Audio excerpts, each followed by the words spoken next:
তোমার বয়স কত? আমার বয়স 20 বছর। কিন্তু 5 বছর আগে যখন তোমাকে জিজ্ঞেস করেছিলাম তোমার বয়স কত, তখনই তো তুমি বলেছিলে 20 বছর। এই শোন, আমি এক কথার মানুষ। আচ্ছা, 5 বছর আগেও আমি যা বলেছি, 10 বছর পরেও আমাকে জিজ্ঞাসা করলে আমি তাই বলবো। আমার বয়স 20 বছর। আমার কথার কোনো নড়চড় হবে না। হ্যাঁ হ্যাঁ, বুঝেছি, তুমি এক কথার মানুষ।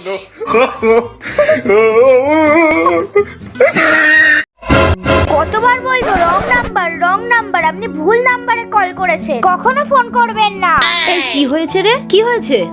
আর বলো না, কদিন ধরে একজন আমাকে বিভিন্ন নাম্বার দিয়ে ফোন করে জ্বালিয়ে যাচ্ছে। এই প্রবলেমের সমাধান আমি এক্ষুনি করে দিচ্ছি। তুই ফোনটা দে তো। আমি এক্ষুনি তোর সিমটা বদলিয়ে নতুন একটা সিম লাগিয়ে দেব, তোর নাম্বারটাই বদলে দেব। আচ্ছা ঠিক আছে, তুমি দোকান থেকে সিম বদলে আনো। চিন্তা করিস না, আমি এক্ষুনি নতুন সিম এনে দিচ্ছি।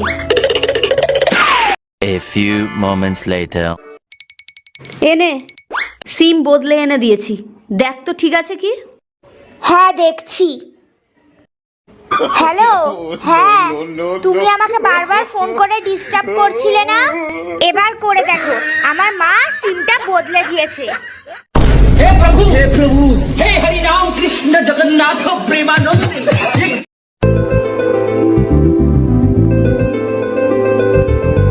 ও মা, কি খাচ্ছো? আমাকেও একটু দাও। আর সহ্য হচ্ছে না আমার তোর বাবার এই অত্যাচার, তাই ভাবলাম কি ভাবলে? এই দুধের সঙ্গে আমি একটু বিষ মিশিয়ে খেয়ে মরবো।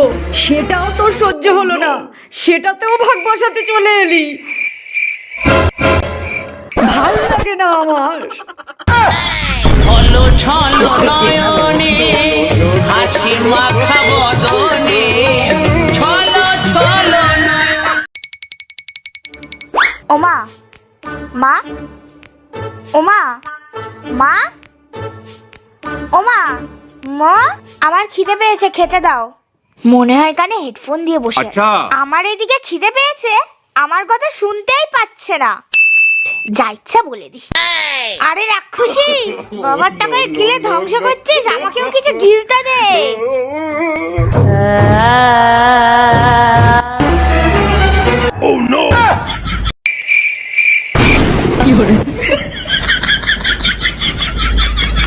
তাহলে বুঝলি তো ব্যাপারটা? কেউ যদি তোর ওপর ইট মারে, তাহলে তুই ঘুরিয়ে পাটকেল নয়, তাকে ফুল মারবি। আচ্ছা, হ্যাঁ, গামলার সাথে। এ ব্যাপারটা বোঝেই না, এ আর শুধরাবে না। ধন্য ধন্য বলি তারে। ওমা, মাগো, বাড়িতে কেউ আছো? ওমা, মাগো, দরজাটা একটু খোলো না, খুব দরকার। কে কে ডাকছে এই রাত দুপুর বেলা? আপনি ভিক্ষে নিতে এসেছেন? মহাশয়া, একটুখানি শুনুন, আপনার কলঘরটা কোন দিকে? কোন দিকে? একি আপনি জোর করে কোথায় যাচ্ছেন? আরে আমার খুব জোর হাগা পেয়েছে। আরে কোথায় যাচ্ছেন?